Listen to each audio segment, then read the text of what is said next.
ఒకే గురువు దగ్గర విద్యాభ్యాసం చేసే శిష్యులందరూ ఒకే విధంగా జ్ఞానాన్ని సంపాదించలేకపోతుంటారు. శిష్యులందరూ గురువు మాట నిజంగా వింటున్నట్టు కనిపిస్తారు, గురువుని పూజిస్తున్నట్టు కనిపిస్తారు. కానీ వారు సమానంగా విద్యను మాత్రం పొందలేరు. ఇలా ఎందుకు జరుగుతుందని మీరు ఎప్పుడైనా ఆలోచించారా? సత్యం ఏమిటంటే, సరి అయిన విద్య పొందలేని శిష్యులు అంకిత భావం ఉన్నట్టు నటిస్తారు. కానీ అంకిత భావానికి నిజమైన అర్థం ఏమిటో వారు తెలుసుకోలేరు. గురువు చరణాలకు పూజలు చేస్తుంటారు. అయినా గురువు ఆదేశాల్ని మన్నించినంత మాత్రాన అంకిత భావం సిద్ధిస్తుందా? లేదు.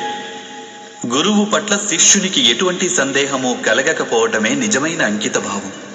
గురువు తమను ఆదేశించడానికి ముందే శిష్యులు ఆ ఆదేశాన్ని పూర్తి చేయడం. గురువు గారి ఆలోచనలతో శిష్యుల ఆలోచనలు కూడా మమేకం కావడం. శిష్యుడు ఎప్పుడైతే తన గురువులో బ్రహ్మ, విష్ణు, మహేశ్వరుడు వీరి రూపం చూడగలడో అప్పుడే వాని అంకిత భావం రుజువవుతుంది. అంకిత భావం అంటే ఏదో ఒక పని చేయడం కాదు. అంకిత భావం హృదయంలో కలిగే భావన, ఒక మానసిక స్థితి మాత్రమే. అనగా మన అజ్ఞానానికి దోషం కేవలం మన మనస్సుది కాదా? మీరే ఆలోచించండి. సామాజిక బంధనాల వలన